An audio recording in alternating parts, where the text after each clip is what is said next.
Olá, pessoal, boa noite, tudo bem? Aldo, boa noite, tudo bem?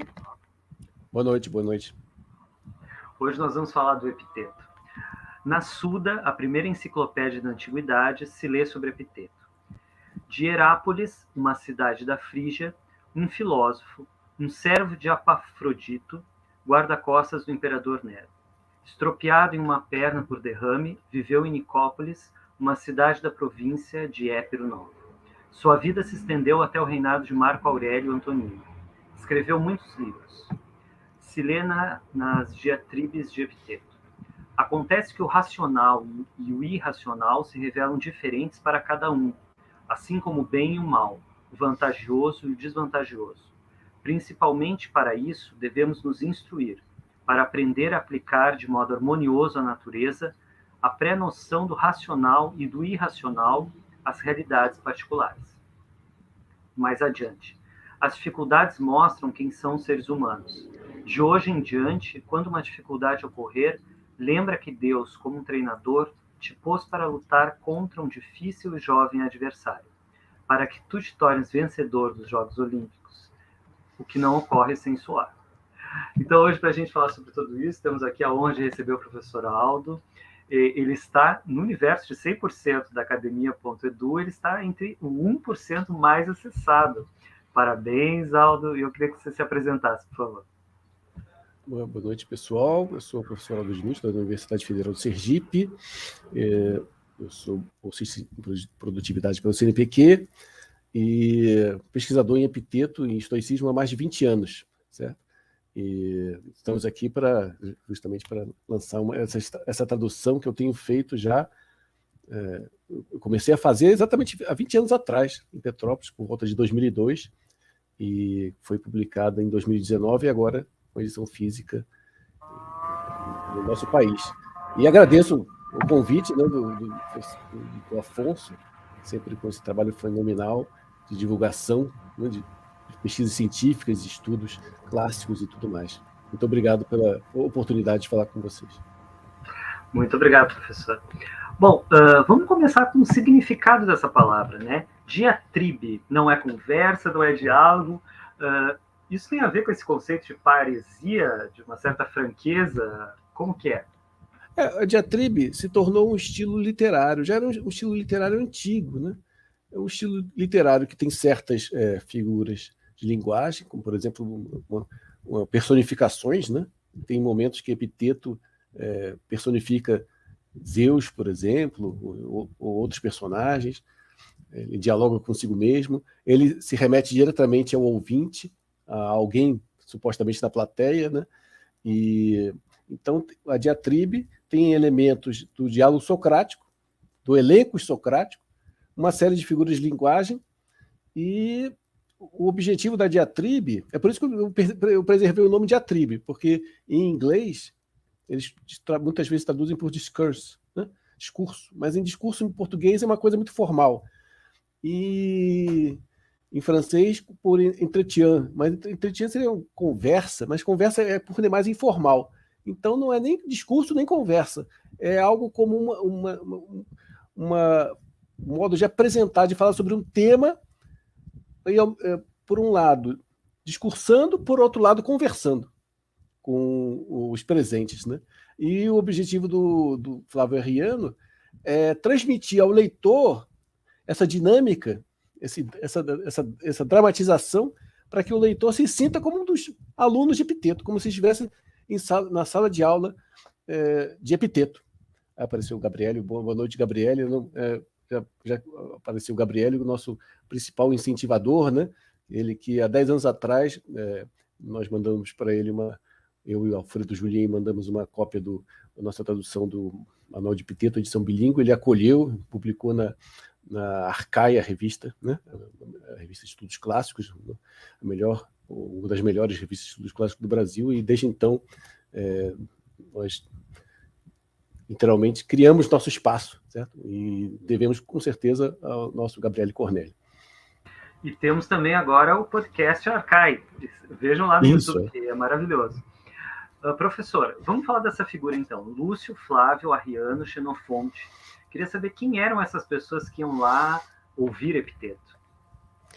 Então, Epiteto ele foi exilado de Roma, foi expulso de Roma por Domiciano ali por volta de 90 e se estabeleceu em Nicópolis, né, que é a cidade da vitória, uma cidade fundada por César Augusto, comemorando sua vitória contra Cleópatra e Marco Antônio. Né? E ali ele fundou uma escola de filosofia. Alguns dizem que essa escola era na sua própria casa. Então, os alunos vinham de várias partes do Império Romano e passavam um tempo com ele, um ano, 2 anos, às vezes até 3 anos. Era como se fosse uma universidade, né, de filosofia, só que você tinha um número restrito de professores. Então, era um curso, na primeira parte do curso você tinha os fundamentos da lógica, depois a física, depois ética, e no final do curso, por assim dizer, como um complemento, né, você tinha essas diatribes, que eram essas preleções morais que já supunham todo esse conhecimento dos fundamentos da filosofia estoica. Então, em geral, eram pessoas de classes abastadas que iam assistir às aulas de Epiteto. Entretanto, Epiteto mantinha sempre um contato com o povo em geral, o povo simples, né? Porque ele era um ex-escravo, né? E tinha muitas amizades entre as pessoas simples, entre as pessoas pobres. Inclusive, graças a isso, ele foi adotar, já com mais de 70 anos, um garoto que estava a ponto de ser abandonado pelo pai. E com mais de 70 anos de idade, ele adotou uma criança. Né? Veja que ato de grandeza, uma idade que as pessoas só querem descansar. Né? Imagina, você vai adotar uma criança aos 70 anos. Né? E ele criou, né, segundo dizem, ele tinha afeição pela criança, criou uns laços afetivos. Né? Então era uma pessoa especial nesse sentido. Ele tanto se abria para as pessoas de posses quanto para as pessoas comuns, para as pessoas simples, para as pessoas pobres. Né? A educação, como eu acho que é, a educação não como etiqueta, né? Que você se distingue das classes baixas por uma etiqueta, e a partir dessa etiqueta você estabelece um preconceito, né? Mas não, você trata a todos igualmente bem, certo? E é exatamente o que ele fazia. E ele teve que até contratar uma serva, né, para essa função. Isso, provavelmente para amamentar a criança, né? Porque a criança ia ser exposta. Os romanos, na antiguidade, tinha essa exposição. Você pegava a criança e deixava ao relento morrer, literalmente. Quando você achava que não tinha recursos ou que não queria criar a criança, né? O infanticídio, né? Como se chama. E ele foi lá e salvou a criança, literalmente. Professor, vamos falar um pouquinho do Arriano. Ele era grego, não era isso? E de origem aristocrática? Ele é de família nobre, né? De Nicomédia. E ele ganhou a cidadania. Provavelmente a família inteira dele recebeu a cidadania romana. Então ele já nasceu, muito provavelmente, com a cidadania romana. E o interessante é que esse Xenofonte, as pessoas achavam... boa noite, professora. Apareceu a professora Maria Aparecida. Muitas pessoas achavam que essa palavra Xenofonte, esse nome Xenofonte, era algo adicionado depois ao nome dele. Mas chegaram à conclusão que isso era parte integrante do nome dele. E é interessante que ele tentou reproduzir na vida dele mesmo um pouco o que fez Xenofonte.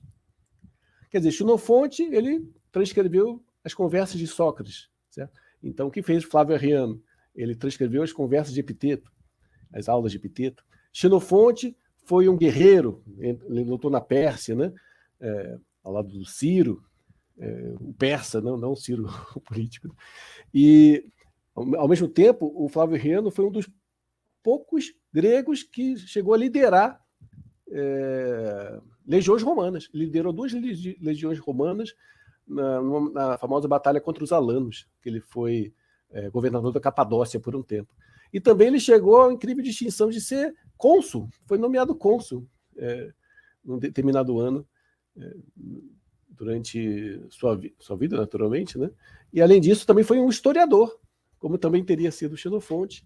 Então, ele buscou espelhar a vida de Xenofonte, né? Ele foi como uma imitação, né?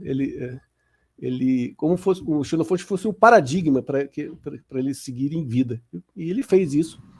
É interessante. Agora, eu não sei como foi isso, não sei porque deram o nome para ele e ele se apaixonou pelo Xenofonte, o que não é difícil, qualquer um que começa a ler as Memoráveis ou o Banquete de Xenofonte, imediatamente se apaixona, porque o Xenofonte ele tinha um título de musa ática na antiguidade, né?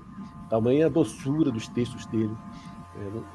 As Memoráveis, por exemplo, em muitos momentos você chora, é tão lindo que são. Mesmo nas traduções, você consegue. Isso consegue passar para nós, vejam só. Então, ele foi o Xenofonte dos tempos de Epiteto. Então, ele fez tipo uma espécie de estenografia, não é isso? É o que julgo. Agora, não temos certeza. Alguns dizem que não, e que ele criou muita coisa na mente dele, né? E como talvez tenha feito o próprio Xenofonte. Né? Isso ele era muito jovem, ele tinha 19 anos por aí. Exatamente. Mas a gente sabe que já existiam as técnicas de estenografia, né? Então era possível que ele conhecesse e que tenha transcrito, e depois ele tenha desenvolvido o texto, né? A partir de certas ideias e tudo mais. E esse texto se popularizou sem a vontade dele? Então, o texto se difundiu sem a vontade dele. Ele tinha... O costume antigo era esse, você escrevia para você mesmo, né? Como dizia Sócrates, né? Eu vou escrever esse texto, mas o texto não é o principal. O principal é a viva vox, né? A palavra viva, né? Viva vox, inclusive, o nome do nosso grupo de pesquisa aqui no Nordeste de Filosofia Antiga, aqui em Aracaju. O que importa é a palavra viva. Então, o texto era visto como algo secundário. Então, da mesma forma, o Flávio Arriano teria escrito essas diatribes para si mesmo e para os amigos, para quando envelhecesse ele pudesse se recordar das aulas, das ideias e tudo mais. E, segundo ele, de alguma forma, esses escritos escaparam para o público. Né? Ele usa a palavra escapar mesmo. Né? E aí ele resolveu dar uma forma final para as diatribes e publicou. Originariamente eram 8 livros, não chegaram só 4. Mas talvez por essa disseminação precoce, nós temos notícia dessa obra com diversos títulos diferentes pela antiguidade toda. Bom, isso mostra a importância que teve para as próprias pessoas da época, né? O professor Gabriele aqui agradecendo, muito obrigado. A professora Maria também dizendo boa noite, uma alegria ouvi-lo. Boa noite, professora. Muito bom. Bom, então, esse texto teve né, várias traduções. Vamos falar um pouquinho dos caminhos que esse texto seguiu. Ele foi escrito num grego de bar, que é o koiné, como é que é? Depois, em 1609, teve uma tradução para o francês. Então, o Flávio Arriano, ele tinha uma educação clássica, né? Então ele escrevia o grego ático. As demais obras que não chegaram dele estão escritas em grego ático, menos o Manual de Epiteto e as diatribes. Então, os especialistas concordam que ele fez isso justamente para transmitir para o leitor, né, a vivacidade das palavras epitetianas, que se perderiam se ele escrevesse de um modo formal, com um grego ático, que não era mais uma língua falada, era uma língua literária. Né? Então, ele escreveu em grego koiné. E essa é uma grande dificuldade para traduzir esse texto, porque você tem que transpor para a língua atual, né, para o português atual, essa vivacidade, esse caráter coloquial. E não é fácil, né? Escrever coloquialmente e com qualidade ao mesmo tempo. Não é fácil. Ele consegue isso no grego, né? E a gente luta para conseguir isso, traduzir isso para o português. Talvez por isso é que a primeira tradução dessa obra seja minha, né? Não porque eu seja o brilhante tradutor do grego, mas fui o primeiro a encarar de frente esse desafio e traduzir esse texto. Ninguém tinha, até aqui, traduzido esse texto para o português. Professor, vamos então falar um pouquinho por que o senhor acha que demorou tanto para... Porque epiteto no Brasil, eu tenho a impressão de que ele está começando a ser difundido, né? Por que essa demora e como surgiu essa tradução? De acordo com o Gerard Botter, o Gerard Botter é um dos maiores especialistas do mundo em epiteto. Ele se aposentou recentemente e ele estabeleceu o texto do Manual de Epiteto, estabeleceu o texto grego, né? Que até 1999 havia uma série de manuscritos, mas ninguém tinha se debruçado sobre eles para estabelecer um texto, fazer um texto, digamos, oficial, certo? Estudando todos os manuscritos. E o Gerard Botter fez isso.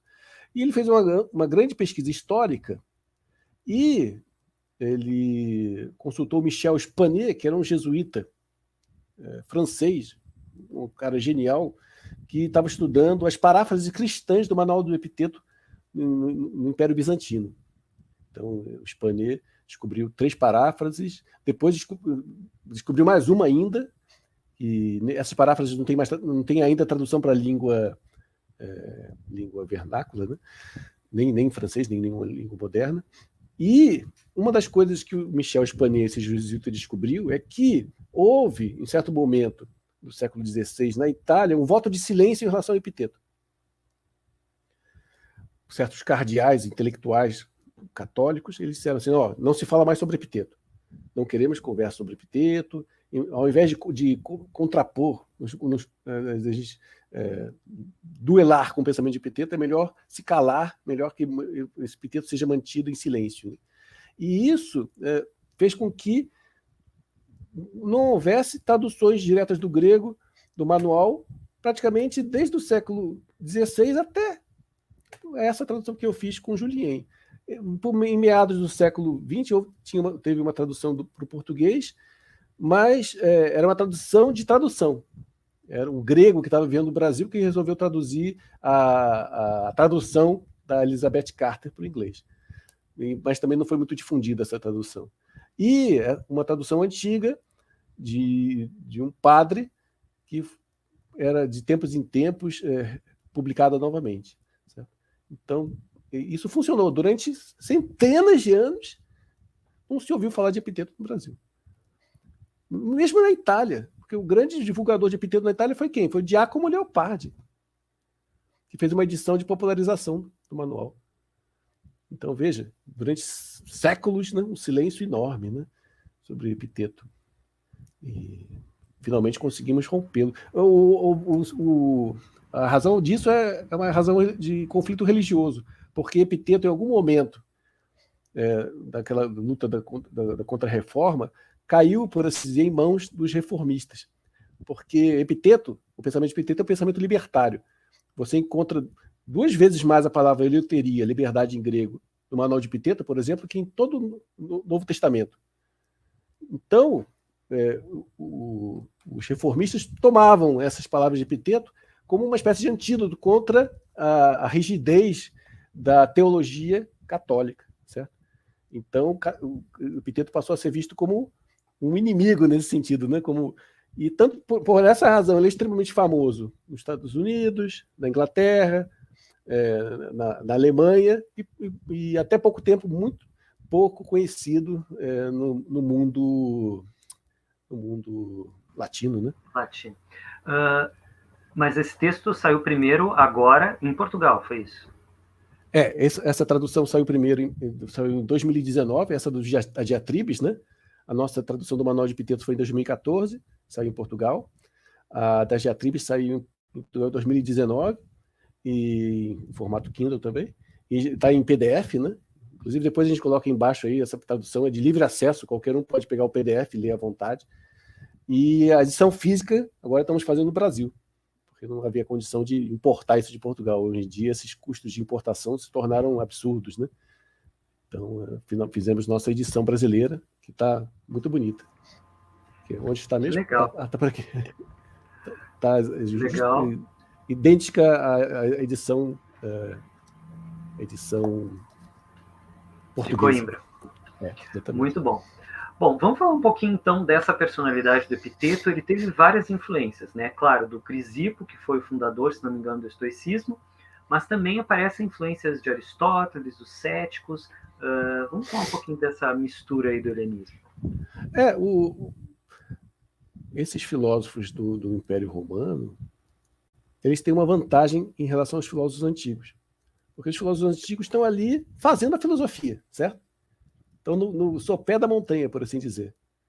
Então, Platão tem antes de si os pré-socráticos, por exemplo, Aristóteles, Platão, e por aí vai. Já esses caras, no final da Antiguidade, eles podem contemplar todo o tesouro cultural da Antiguidade inteira. Isso que eu estou dizendo não sou eu, quem diz isso é Galeno, né? Ele diz que há uma vantagem estratégica de você estar colocado naquele momento da história, porque você pode contemplar todo aquele tesouro cultural, o que era fato, né? Você tinha acesso a bibliotecas que hoje se perderam.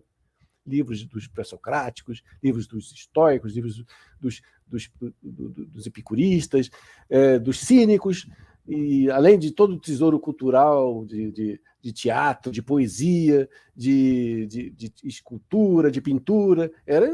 Devia ser uma experiência fantástica estar vivendo naquele momento, né? Culturalmente falando. Certo? E eles têm essa vantagem de estar ali nessa posição privilegiada. E eles podem, como uma abelha, selecionar o pólen que eles querem experimentar. Isso também não é essa metáfora da minha, essa metáfora do próprio Sêneca. Ele diz que, como uma abelha, ele escolhe as flores que ele quer beijar, né? Das quais ele quer colher o pólen. Da mesma forma que ele, entre os filósofos, ele escolhe o que ele considera de melhor. Então, em Epiteto, temos essa conjunção surpreendente de conceitos aristotélicos com ideias platônicas, com ideias céticas e, obviamente, estoicas, né? E um pensamento muito interessante sobre esse ponto de vista. É bom notar que, por exemplo, Epiteto jamais se diz estoico. Nós é que chamamos ele de estoico. Inclusive, ele se refere aos estoicos na terceira pessoa. Ele fala assim, os livros dos estoicos estão cheios de argumentozinhos. Então, aliás, ele nem sequer se diz filósofo, né? Porque isso seria demais, né? Porque isso seria contra a própria profissão de ignorância socrática, né? Segundo a qual você reconhece constantemente sua ignorância de modo a se manter aberto para o aprendizado, né? Porque se você se considerar sábio em algum momento, você se fecha para o aprendizado. Então... E há também uma crítica que se faz entre eles, né? Há um diálogo entre os acadêmicos, entre os céticos, com os estoicos, não há? Isso eu costumo dizer que essas escolas perfazem como os pés de uma mesa, certo? Então, eles, ao mesmo tempo, se criticam, mas também sabem que dependem uns dos outros. Porque, para os antigos, a verdade não é algo que você isola do diálogo. A verdade surge no diálogo. A verdade é uma construção. Né? E depende desse diálogo. Você não pode extirpar essa... É como a alma do ser humano. Né? Você não pode pegar um ser humano e separar a alma do corpo. Não pode. Sabe? A alma está no corpo, mas você não pode separar do corpo. E da mesma forma, né? O conhecimento humano vai sendo construído pelo diálogo e não pode prescindir desse diálogo. Isso é que é uma das lições muito importantes que os antigos nos dão. E hoje estamos esquecendo, né? Porque nós achamos que hoje em dia qual é a opinião generalizada? Que você precisa destruir o oponente, certo? Refutar o oponente. O que não é o caso, né? Você tem que dialogar com o oponente para testar suas ideias, para testar seus argumentos, para desenvolver, aperfeiçoar seus argumentos e por aí vai. Não para destruir o oponente. Não havia essa ideia de, vou destruir o fulano. Eu ouço muitas vezes isso. Vou refutar o pensamento estoico. Como assim vai refutar? Porque o pensamento estoico, como qualquer tipo de filosofia, tem suas dificuldades, né? Você pode apontar essas dificuldades, você pode discutir essas dificuldades, mas você jamais pode refutar. O pensamento, seja ele qual for. Eles faziam escolhas de modos de vida, né? Pelo que eu entendi. Isso, exatamente. Temos aqui um comentário do Londe, ó. Ter que traduzir e transmitir as emoções de cada termo em grego. Isso é extremamente difícil. Que legal, o pessoal está gostando bastante. Boa noite, parabéns ao amigo professor Aldo Dinucci. Desde a época do doutorado, dava para pressentir o intelectual profícuo e inteligente que o Aldo viria a ser. Esse é o meu colega da PUC do Rio. Fizemos mestrado e doutorado lá. Que ótimo. Bom, o mais importante é que em Epiteto, liberdade é tratado de modo filosófico. Bom, que bom. Obrigado, pessoal. Já a gente vai chegar nas perguntas, tá? Podem ir colocando aí. Bom, vamos trabalhar alguns conceitos, né? Logo no início ele vai apresentando conceitos como representação, desejo, impulso. Vamos falar um pouquinho de cada um deles para depois a gente colocar no quadro mais geral, por favor.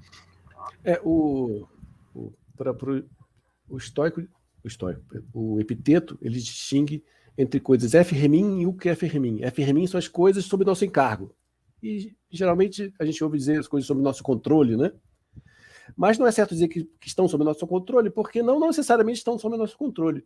A ideia da filosofia é controlar essas coisas, tomar posse delas, que embora estejam sob nossa responsabilidade, muitas vezes nós não assumimos a responsabilidade por elas. Então, por isso que eu uso sob nosso controle, mas com reservas. Melhor dizer sob nosso encargo, sob nossa responsabilidade. Em inglês, eles têm uma tradução que é simples e eficaz, é up to us, né? É conosco, né?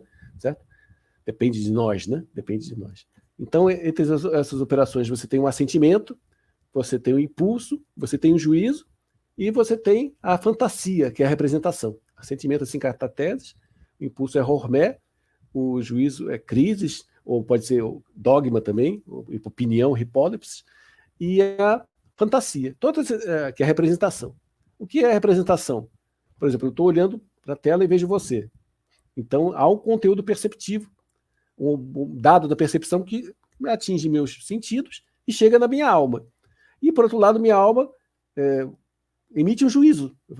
Essa é a imagem do Afonso Júnior. Então, tem um lado que é perceptivo, né? Sensorial, e, por outro lado, que é um intelectual, uma variação daquilo que eu vejo. Certo? Então, o que o Epiteto está dizendo? Você não pode modificar esse dado sensorial, porque, como o próprio nome diz, é dado, né? É algo dado. Mas você pode modificar teu juízo, teu assentimento, teu impulso em relação a essa coisa que te afeta. Então, essas são as 4 operações básicas que estão sob nosso encargo, que são FRMI, que estão sob nossa responsabilidade. Agora, por que isso, talvez? Porque a representação ela pode ser falsa e ela também pode ser obscura, por isso o assentimento é uma espécie de... Exatamente. Isso eu posso julgar e isso eu não posso julgar? Exatamente. Eu posso olhar, por exemplo, para a imagem que eu estou vendo de você e me enganar, dizer, esse aí é o Alain Delon, certo? Não que eu posso me confundir, de fato. Né? Então, o meu juízo vai estar equivocado sobre a imagem que eu vejo. Certo? E se eu der um assentimento, essa representação com esse juízo equivocado, eu erro no meu assentimento. Está entendendo? Por outro lado, há situações nas quais eu devo suspender meu juízo. Por exemplo, o número de estrelas é par ou ímpar? Não sei. Então, não vou nem dizer que é par, nem dizer que é ímpar. Vou suspender meu juízo. Os estoicos são responsáveis por criar essa noção de suspensão de juízo, aliás, né? Que depois os céticos acadêmicos vão desenvolver, né? Vão generalizar, por assim dizer. Então, controle sobre isso, né? Por que eles dizem isso? Porque nós temos que ter, para eles, conhecimento objetivo. Então, nós temos que ter uma visão condizente com a realidade. Uma visão translúcida da realidade, para que possamos interagir com essa realidade de uma forma adequada. Porque se eu erro no meu juízo sobre uma pessoa, eu vou também agir de uma forma equivocada em relação a ela. Certo? Se eu estou andando pela rua e vem uma pessoa inocente, eu penso, é um ladrão, né? Eu já vou ter uma atitude totalmente equivocada em relação a essa pessoa. E isso vale para todas as coisas. Então, é a partir do nosso juízo que a gente interage com as coisas do mundo. E se nossos juízos são equivocados, nossa interação com as coisas do mundo vai ser equivocada e, consequentemente, vamos ser infelizes, porque nós vamos nos obstacularizar. Certo? Sim. Tem um trecho que eu achei bem interessante, ele diz assim, são faltas servir-se das próprias representações ao acaso e de modo confuso e não compreender um raciocínio, né? Ou seja, de certa forma, esses juízos, como o senhor está dizendo, dependem da percepção, né? O que coloca ele num contexto muito contemporâneo, né? Por um lado, nós tivemos assim muito relativismo pós-estruturalista, mas também hoje, com esse mundo de fake news, né, de teorias da conspiração, a gente vê que a verdade é bastante construída, né? Então, isso o que você falou é extremamente relevante, porque até uns 15, 20 anos atrás estava muito em moda você ser um relativista radical, né? Você se lembra disso? Não existe ciência, tá tudo do mesmo, né? você acender uma fogueira na floresta ou mandar um foguete para a Lua, é tudo, enfim, são coisas equivalentes e etc. Né? E as pessoas apostavam nessas ideias. Né? E eu sempre pensei, isso não é possível, porque a gente está diante de uma realidade. Certo? Existe uma realidade que nos afeta. O exemplo que eu costumo dar sobre isso é a questão da insulina. Certo? Como que descobriram a insulina? Havia a doença, né? da diabetes, e as pessoas não sabiam o que era. Então, os médicos canadenses, no princípio do século XX, eles começaram a investigar o que seria, por que a pessoa está... O que significa a pessoa ter diabetes? O que está errado, né, no corpo da pessoa que tem diabetes? E aí, eles perceberam que tinha a ver com pâncreas, mas eles não sabiam para que servia o pâncreas. E aí, eles começaram a fazer uma... boa noite, Milton. O Milton é um professor da Estadual da Bahia. Então, eles começaram a fazer experimentos até que descobriram que a diabetes, a pessoa com diabetes tinha falta de insulina. Certo? E que eles descobriram que a insulina abria as células do corpo humano para a passagem do açúcar, né, que em última análise nos mantém vivos. Certo? E isso começaram a produzir insulina de uma forma ainda artesanal, por assim dizer. Né? E foi um experimento fantástico. Eles pegaram aquela insulina e não sabiam o que ia acontecer. Então, naquela época, quando as crianças ficavam com diabetes, tipo 1, né, em um certo momento elas ficavam com cetoacidose. O que é cetoacidose? Você fica com um índice de glicemia tão alto que você entra em estado de coma. Então, essas crianças enchiam alas dos hospitais, os pais ficavam à beira do leito esperando que essas crianças morressem. E aí esses médicos vieram com esse preparado, né, que eles não sabiam ainda como funcionava, e começaram a aplicar nas crianças. E as crianças começaram magicamente a despertar.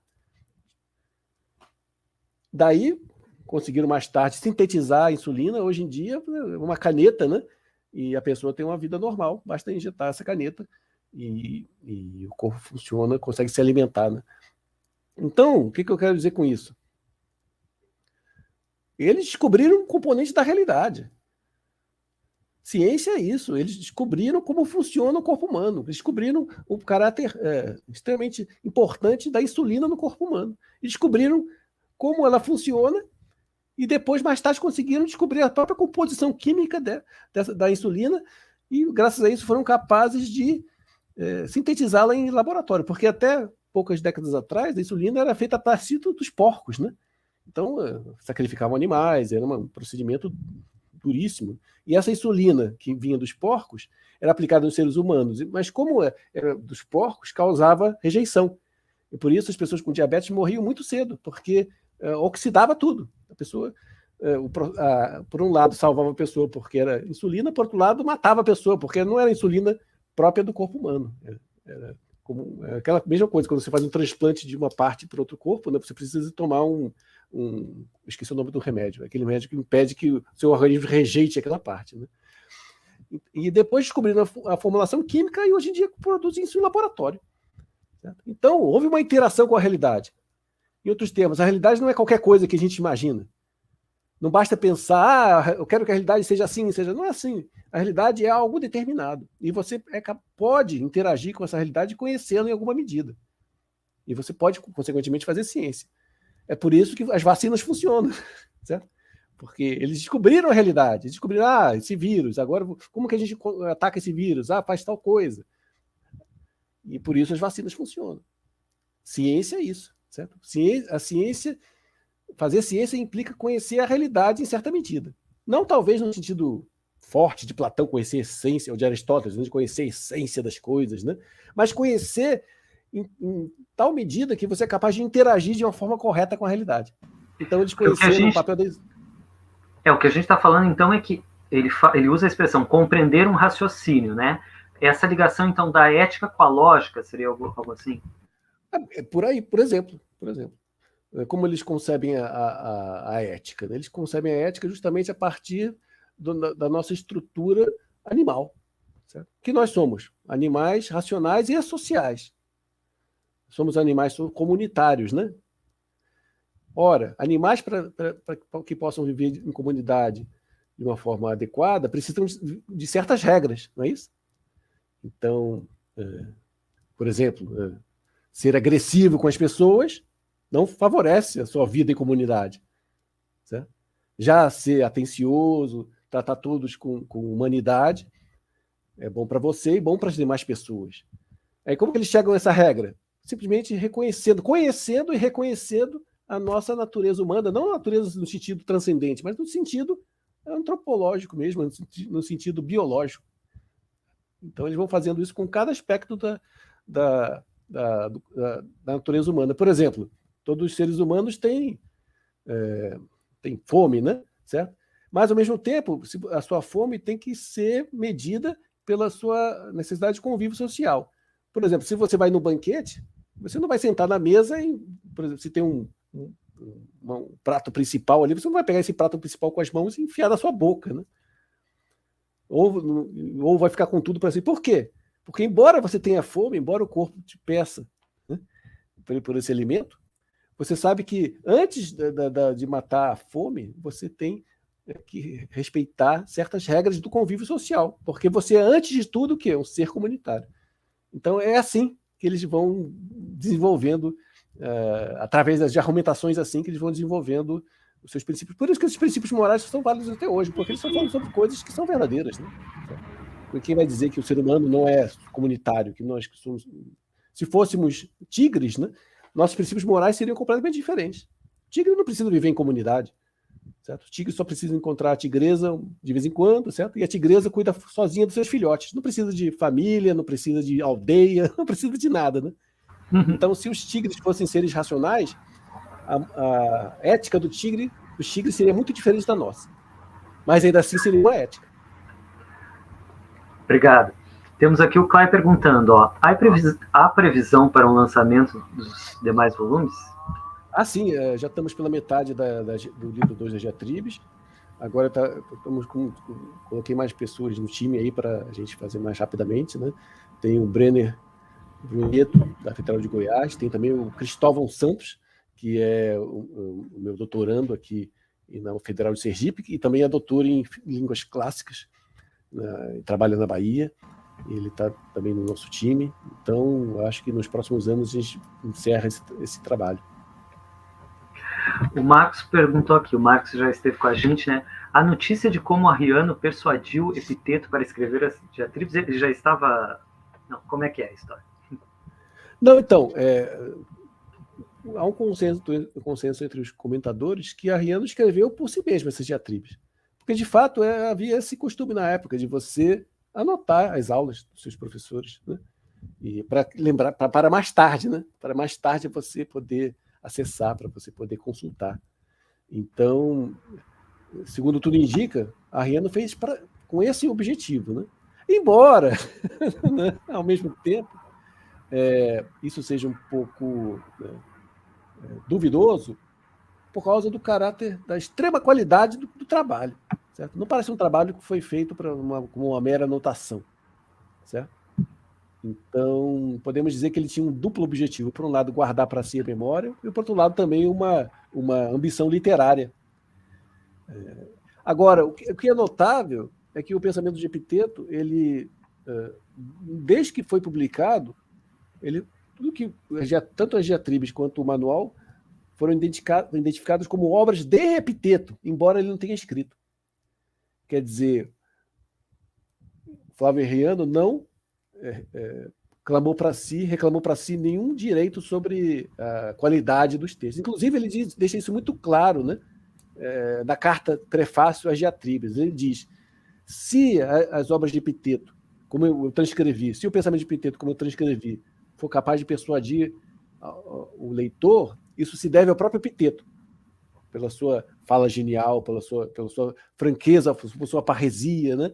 Por sua grandeza de pensamento. Mas se o leitor lê as diatribes e não perceber isso, então a culpa é minha, porque eu não fui capaz de transmitir esse brilhantismo, né? Essa genialidade do Epiteto. E o senhor teve o cuidado de deixar essa fala um pouco abrupta, né? A gente estava falando até dos elipses, né?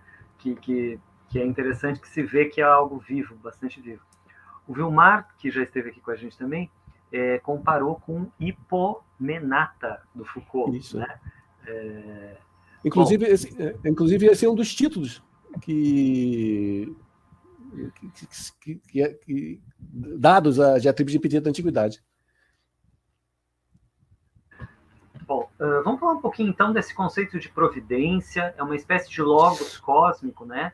Que, pelo que eu entendi, guia para o melhor, mesmo que você não entenda o que está acontecendo no fundo, tem um sentido. Mas isso gera uma espécie de determinismo cósmico. Como conciliar isso com a liberdade interior? Parece que essa foi uma questão para eles, não? Isso é uma grande questão. Em primeiro lugar, né, eles concebem a providência como tendo concedido a cada ser vivo a possibilidade dele se realizar. E se realizar, no sentido antigo, significa ser feliz, né? Ter a daimonia. Ser feliz aí não significa ficar alegre, ter muito prazer, mas se tornar-se fértil, frutífero, frutificar, né? E, por outro lado, o mundo é constituído não para cada um de nós, não para tendo como objetivo a nossa felicidade individual, mas a eclosão e o desenvolvimento do cosmos. Certo? Então, em determinado momento, temos só o fogo originário, esse fogo originário se expande, certo? E dá origem ao cosmos, que aos poucos vai envelhecendo. E nós estamos no meio disso tudo. Certo? Então, a providência, ela é, em primeiro lugar, universal. Não é como a providência cristã, que é concebida como uma força que vai nos salvar individualmente. Não é isso. Mas como um movimento de criação que visa o bem do cosmos como um todo, porque eles concebem o cosmos como um grande animal, um grande ser vivo, que tem corpo e tem alma. Então tudo se desenvolve pelo bem desse animal. E por acaso nós estamos dentro desse cosmos. Né? E qual é o nosso papel no meio desse cosmos? Aí, então a gente pode ter algum pouco de eleuteria, né? Como podemos não ser totalmente determinados pela exterioridade. O que eu falei anteriormente já está uma pista, porque ele diz que, Epiteto vai dizer que nós temos certas operações que dependem unicamente de nós. As 4 operações, né? E, por outro lado, ele vai dizer, numa das diatribes, uma dessas que estão nesse livro, que nós somos seres mistos, por assim dizer. Somos seres conflituosos, porque, por um lado, nós somos divinos, por causa do nosso pensamento, e, por outro lado, somos animalescos, por causa do nosso corpo. Então, cada ser humano tem em si, ele chama de fragmento da divindade. É por esse fragmento que nós temos pensamento, que nós temos sentimento, porque nós temos amor, por causa desse fragmento divino. Então, a divindade determina tudo o que vai acontecer. Porém, em certa medida, cada um de nós também é a divindade. Cada um de nós é um fragmento da divindade. E a gente determina também, codetermina o destino naquilo que nos compete, naquilo que nos é possível. Então, essa é a tese do compatibilismo, né? Que a Suzanne Bobbs ela descreve no livro dela sobre determinismo e liberdade nos estoicos. Então, há essa indeterminação relativa, né, em cada um de nós, porque nós somos livres para reagir de uma forma original, criativa, diante dos acontecimentos pré-determinados. E também escolher coisas, né? De certa forma. Tem um trecho que ele fala assim: pois o que te parece? Que me aproximo do mal e me afasto do bem por querer? De modo algum. Então, por qual razão eu cometo faltas? A ignorância. E, em outro momento, ele vai falar assim: os animais racionais formam uma comunidade com Deus. Então, de certa forma, esse uso da razão nos faz iguais, nos faz espelhar esse logos que é a razão? Exatamente. É por isso que ele vai dizer que os seres humanos são filhos e filhas de Deus. Deus, ou Zeus, né? E aí, quando ele fala Deus, Zeus ou deuses, ele está se referindo ao Logos estoico, o fogo artífice, que é o fogo inteligente que tudo cria, né? Que é providente. E, ao mesmo tempo, parte daí essa ideia de uma irmandade entre os seres humanos. Daí que eles vão ver como algo contra a natureza, né? A escravidão, a servidão, ou mesmo o mero fato de você maltratar um outro ser humano, porque para eles, realmente, cada ser humano é seu irmão ou sua irmã. Realmente, não é um modo de dizer, não é um modo bonito de dizer. Não, para eles é literalmente isso, porque cada um de nós partilha com Deus um fragmento dele mesmo.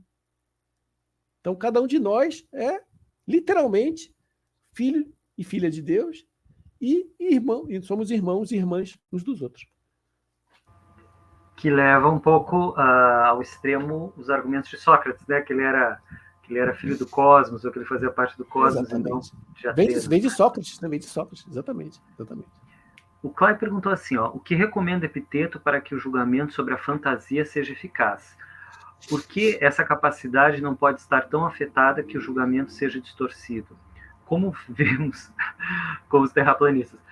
Primeiro vamos explicar esse fantasia, como é que se pronuncia? É um pouquinho diferente, fantasia, né? Não é uma... que nós traduzimos por representação. Fantasia vem de foz, de luz. Então é algo que, como essa luz aqui, né? Que ilumina a si mesma, né? Cadê a luz? Tá aqui. E aquilo que está atrás dela, certo? Então, o pensamento, junto com a percepção, conhece a coisa e, ao conhecer a coisa, ele se mistura com a coisa. Como essa luz aqui, ó. Né? A luz está me iluminando, mas ela, ao me iluminar, ela se mistura comigo. Certo? E o pensamento também. Ele vê as coisas, por assim dizer, e ao ver as coisas, ele se envolve, né? Ele se mistura com a coisa. E ele se mistura na medida do juízo, na medida do modo como ele avalia a coisa externa. E se essa avaliação é equivocada, naturalmente ele comete um erro. Daí que os estoicos vão desenvolver toda uma lógica para prevenir que você cometa erros. Por um lado, uma lógica proposicional, por outro lado, ser capaz de separar a percepção da opinião. Certo? Separar a percepção, fazer um recuo, né? Não se precipitar. Justamente uma das virtudes que eles mencionam é a proptosia. A ausência de precipitação no juízo.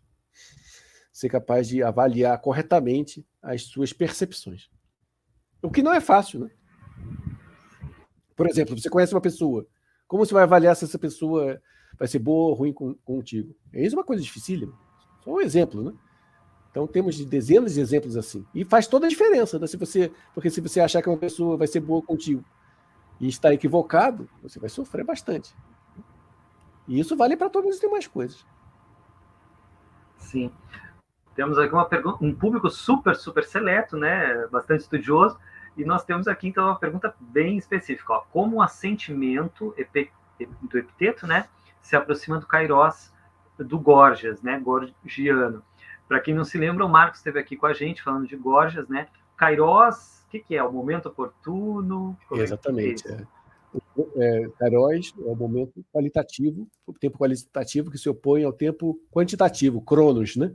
Então, o Kairos representa a oportunidade, a estação, né? O momento propício. E essa pergunta que ele fez, na verdade, é uma pergunta retórica, porque estávamos conversando sobre isso, né? essa proximidade de Gorgias com o Epiteto. Porque para Gorgias, é fundamental. Para você conhecer a realidade, você tem que conhecer o Kairos. Porque o Kairos é que estabelece a conexão entre os dados do real. Se você está no Kairos, você está no centro da realidade. Você tem acesso ao real. Por exemplo, um político, né? Político, antes de proferir um discurso, ele tem que conhecer a realidade. O que pensam os eleitores, como ele vai persuadir os eleitores, como ele vai persuadir os diferentes grupos de pessoas. Somente se ele tiver plena ciência desse momento, desse Kairos, é que ele vai poder fazer um discurso efetivo. Caso contrário, ele vai fazer um discurso fora de hora, um discurso despropositado, né? Um discurso fora da ocasião, né? Como vocês já viram, tem até uma expressão que você diz, alguém diz alguma coisa fora do contexto e a gente diz, pô, não era o momento para dizer isso, não era ocasião para dizer isso, porque ele fala fora do kairós. E naturalmente ele fracassa, né? E também, no estoicismo, você está no centro da realidade quando você tem a fantasia cataléptica, quando tem a representação compreensiva. E a representação compreensiva é justamente isso. Você compreender o que você tem diante de si.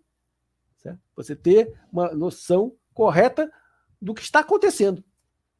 E como disse o Tocqueville, o Donato Ferrara já me citou muitas vezes, o tempo todo eu peço para ele me lembrar dessa citação, que vocês sabem, Tocqueville, né, que fez aquela viagem pelos Estados Unidos para saber o que estava acontecendo, né, para ter uma ideia da situação política no país. E ele diz algo que eu parafraseio assim: não há nada mais difícil do que saber o que está acontecendo. Não há nada mais difícil do que saber o que está acontecendo. E é de fato. Vejam, por exemplo, hoje, né? Pois é, né? Professor, eu tenho a impressão que o estoicismo ele criou uma ponte. Lendo agora essas coisas, eu fiquei pensando, porque havia a physis grega, que era um pouco divina, né, que tinha a ver com processos, com movimentos. Depois temos o neoplatonismo renascentista. E eu fiquei... para mim, parecia que faltava alguma coisa aí no meio, né? E eu tive a impressão que o estoicismo meio que cria essa ponte, não? Com certeza, com certeza. Ele tem vários elementos que depois vão ser aproveitados, né? Vão ser reutilizados, vão ser apropriados, né? Que os neoplatônicos vão se apropriar. E eles estudaram muito estoicismo. O Simplício, por exemplo, ele fez um comentário, um manual de Epiteto gigantesco. Eles liam muito o estoicismo, na antiguidade toda, né? Eles se dedicavam a se estudar uns aos outros. E os neoplatônicos estavam numa posição extremamente privilegiada, podiam até já ler, né, as obras de Epiteto, de Sêneca, estava tudo diante deles, né? Então, com certeza, vários elementos ali você vai ver posteriormente no neoplatonismo e assim por diante, com certeza. Inclusive, essa questão dos oráculos, né, que costuma ser as pessoas... Vocês sabem que os neoplatônicos, muitos, né, eles faziam uso de oráculos e para eles era uma ciência. Inclusive, temos Hipátia de Alexandria, que ensinava seus alunos a usar certos tipos de oráculos. E os estoicos já tinham escrito vários livros tentando fundamentar teoricamente o uso de oráculos. Então, os estoicos também têm uma vertente que não se encaixa um lado, digamos, marginal, né? Certo? Que não costuma ser mencionado, né? É um estudo que eu quero fazer mais tarde também sobre o uso que os oráculos e os estoicos fazem, o estudo, a reflexão deles sobre os oráculos e sobre a teologia mesmo, que, aliás, o Cristóvão, que é meu aluno de doutorado, que está fazendo, eu encarreguei ele disso, né, de fazer uma tradução do Cornutus, que é um filósofo romano, que escreveu uma obra de teologia. Então, vai ser o primeiro passo para a gente caminhar em uma obra que não tem tradução no português. Porque nós estamos falando, então, desse cosmos que é permeado por uma força divina, né? Que, de certa forma, se contrapõe um pouquinho ao Santo Agostinho, que, apesar de lutar contra os maniqueístas, mas tinha um pouco essa visão da matéria como algo mais degradado, ruim, né? Apesar de Epiteto falar do corpo, tem esse paradoxo. Pois, tá vendo? Já em Epiteto você começa a ver isso. É impressionante. Essa certa oposição corpo e alma. Porque ele diz, não, você tem que escolher entre a sua estirpe humana, sua estirpe divina e estirpe animalesca. Tem que fazer uma escolha. Então, existe uma certa resistência da matéria em relação à própria divindade.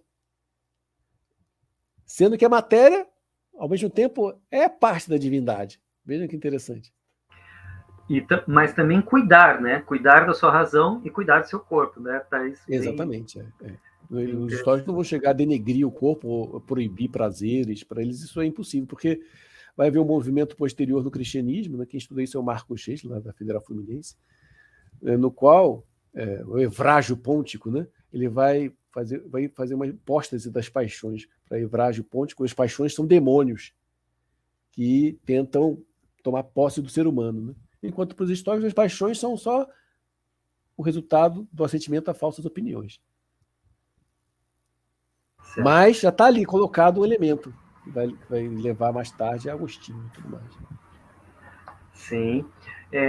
Bom, vamos falar um pouquinho dessa questão da moral, porque a gente está falando dessa coisa da liberdade, né, aparecer nesses textos, e me parece que a moral está sempre relacionada a um contexto, né? Como a gente conversou antes, não tem essa moral abstrata que serve para tudo, né? Tá muito ligado ao mundo, não é? Exatamente. Então, isso é importante falar, né? Porque vocês não vão encontrar nos estoicos uma lista de deveres, princípios absolutos, eles não vão tentar demonstrar racionalmente princípios morais, como tentou Kant, né? Porque, primeiro, eles vão ver esses princípios evoluindo naturalmente a partir da própria natureza humana, certo? E depois, por certos tropeços da humanidade, vai havendo uma confusão desses princípios entre os seres humanos, né? E vai se formando um senso comum que é repleto de inconsistências, de falsidades. Mas isso se deve mesmo ao turbilhão que é a humanidade, certo? Cada um pensa uma coisa, cada um diz uma coisa, e tudo isso vai se misturando e fazendo um grande novelo que é inconsistente, que é contraditório. Mas, ao mesmo tempo, eles vão reconhecer a diversidade cultural. Então, o Epiteto tem um capítulo no qual ele deixa muito claro que, por exemplo, quanto à religião, você siga aquela dos seus pais. Certo? Siga aquela dos seus antepassados. Ele está falando num contexto no qual religião é fundamentalmente honrar os antepassados. Então, cada um honra os seus antepassados. Não existe ainda uma religião como hoje em dia, o islamismo, o cristianismo, a religião universal, né? Não existe essa ideia. Então, Epiteto está falando que cada um deve manter a sua tradição cultural, por exemplo, em relação à religião, e respeitar o outro também. Ele vai deixar claro, né, que você não vai ser menos pio ou mais pio por seguir essa ou aquela religião, mas por sua atitude interior. Isso Sócrates já disse lá atrás no Eutífron, certo? E os históricos todos vão repetir isso. Quer dizer, o pio é um estado interior, né? Então você pode ser pio sendo islâmico, cristão, etc, etc, etc. Também eles vão falar a mesma coisa, o relativismo, o Epiteto vai mencionar isso em relação à vida sexual, em relação aos hábitos, à sexualidade aceita. Ele vai dizer que você deve seguir aquelas leis que estão na sua comunidade, certo? Então ele está deixando claramente, está evidenciando, né, que essas leis são relativas, porque obviamente eles sabiam desde a antiguidade que essas leis referentes a sexo variavam de lugar para lugar. Em alguns lugares você podia casar com seu próprio irmão, né, ou irmã, no Egito. Em outro lugar você podia ter 2 esposas, e por aí vai, certo? Ou mesmo os tipos de relação sexual que você podia ter legalmente ou informal, esses tipos variavam de acordo com a cultura. Né? Os antigos tinham um conhecimento muito grande disso, porque era uma era do grande comércio, então eles conheciam várias diferentes culturas.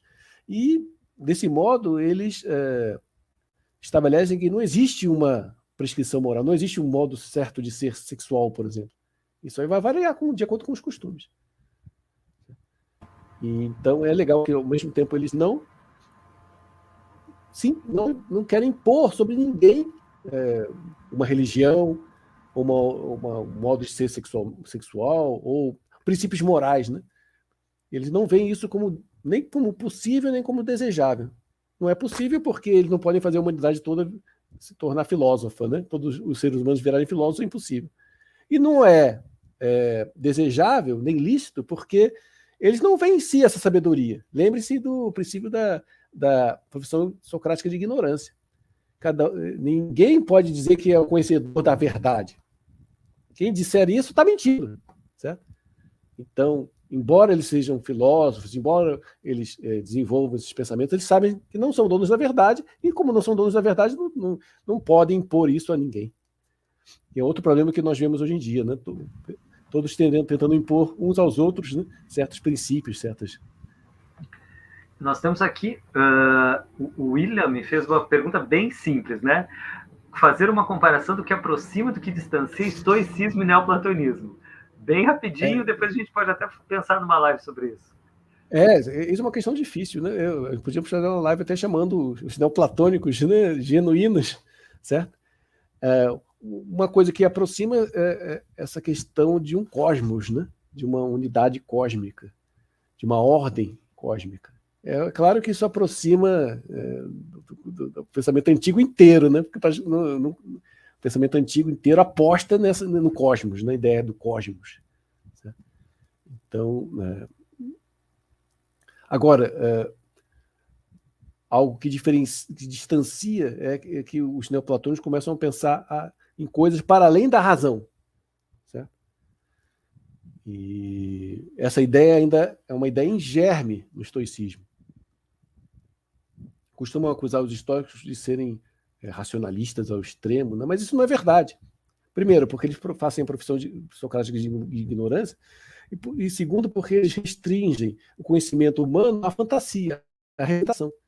Isso significa que nós não temos acesso para o que está além da representação. Quem descobriu isso brilhantemente foi o Deleuze. Tem um texto de divulgação no meu blog sobre isso, né? Eu falo sobre o Deleuze e essa questão da ontologia da superfície. Né? Então, de certa forma, nós estamos sempre na superfície do cosmos. Nós estamos na esfera da mudança, da percepção, que, de certa maneira, é meramente virtual. Porque a percepção não é real. Nós sabemos hoje em dia, eles sabiam naquela época. Né? Então, o mundo em si mesmo, não no sentido platônico, mas no sentido forte do termo, para além das nossas percepções, vai estar sempre para além de nós mesmos. Certo? E isso, com certeza, aproxima o estoicismo de uma forma inesperada do neoplatonismo. Né? Quando a gente começa a falar do inefável, certo? Do que está para além do nosso conhecimento e do nosso entendimento. Bom, temos muito que pensar por aí também, né? Obrigado. Ele vai dizer assim, ó, se essas coisas são verdadeiras e se não somos lerdos e não estamos fingindo que o bem e o mal do ser humano estão na sua capacidade de escolha e que as demais coisas nada são em relação a nós, por que nos agitamos, por que sentimos medo? Ocupamo-nos com essas coisas a respeito das quais ninguém tem poder. Então, qual é nosso problema? Contudo, se eu admirar meu diminuto corpo, entrego-me como escravo. Se eu admirar minhas diminutas posses, entrego-me como escravo. Lembra-te disso. Nós mesmos nos afligimos, nós mesmos nos colocamos em aperto, isto é, as nossas opiniões nos afligem e nos põem em aperto. Queria que o senhor comentasse um pouquinho e também a gente vai encerrando. Assim. Você escolheu muito bem essa passagem, porque menciona justamente essa contradição, vou chamar de contradição, que é o ser humano. Tem uma passagem célebre da República 9, em que Platão diz que o ser humano é uma mistura do racional, como fosse um homúnculo, né? Do leão, que é o nosso desejo por vitória, por reconhecimento, e do monstro policéfalo, que são os nossos desejos sensuais em geral, de alimentação, de sexo, etc. Né? E que o ser humano é a mistura dessas três coisas. Né? Então ele literalmente faz assim, você pega essas três coisas, sendo o monstro policéfalo o dobro do leão, e o leão o dobro do homúnculo, né? Imagina que são feitos de massas modeláveis. Você junta todos num ser humanozinho, assim, uma imagem humana, e coloca uma casca. Né? Isso é o ser humano. Certo? Então, o ser humano é uma unidade contraditória, heterogênea, certo? Com desejos, inspirações e aspirações em sentidos diversos e opostos. Certo? Então, por um lado, o racional diz que nós não devemos nos apegar ao corpo, por outro lado, o nosso corpo diz, não, lembre-se de mim, aqui estou, né? Certo? E eu quero tudo isso que você despreza. Certo? Então, nesse sentido, a filosofia do Epiteto é uma tentativa de harmonizar o corpo com a alma, ao mesmo tempo reconhecendo que essa harmonia é impossível. Em última análise, em sentido último, né?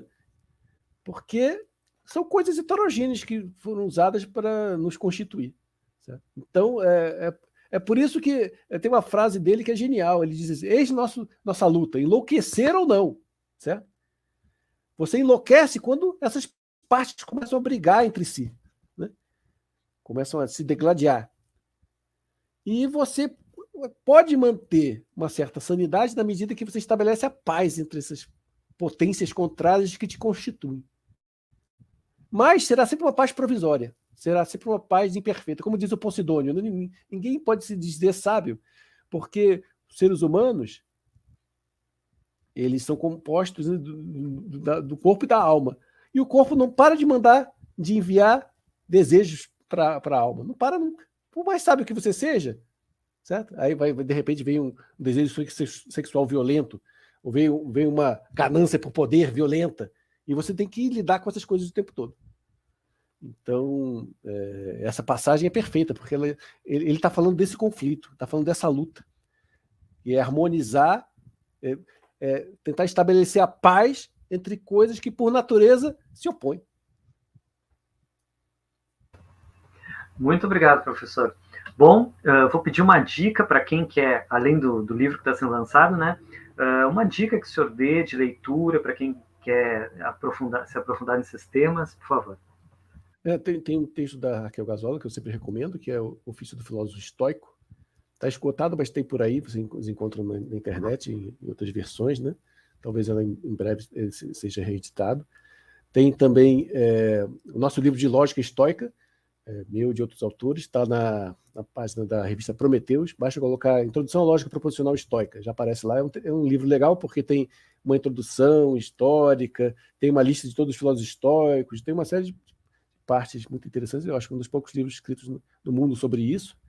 E tem a nossa edição do Manual de Epiteto, né? E tem um livro, do Pierre Hadot, né? Certo? Que é Filosofia Antiga, que fala que o Pierre Hadot é um dos grandes pioneiros do estudo do helenismo no século XX, francês, né? E é um dos fundadores desse estudo, ele que resgatou esses estudos. Antes dele, esses estudos eram considerados como inferiores e tudo mais. Ele que conseguiu mostrar para a comunidade acadêmica a riqueza, a densidade do pensamento helenístico, não só dos estoicos, mas também dos epicuristas, cínicos e por aí vai.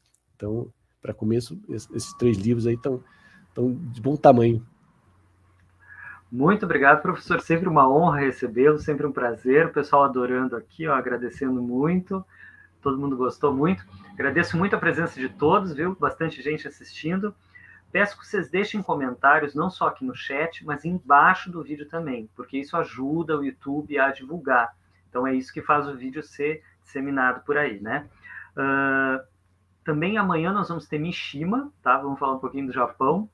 E espero todos vocês amanhã. Todo mundo que quiser voltar, inscrevam-se no canal. Aldo, uma boa noite, muitíssimo obrigado. Obrigado, mais uma vez, obrigado pelo apoio que você tem sempre dado e parabéns pelo excelente trabalho. Fala aí, Joelson. Legal, obrigado, pessoal. Foi um prazer. Até a próxima. Obrigado.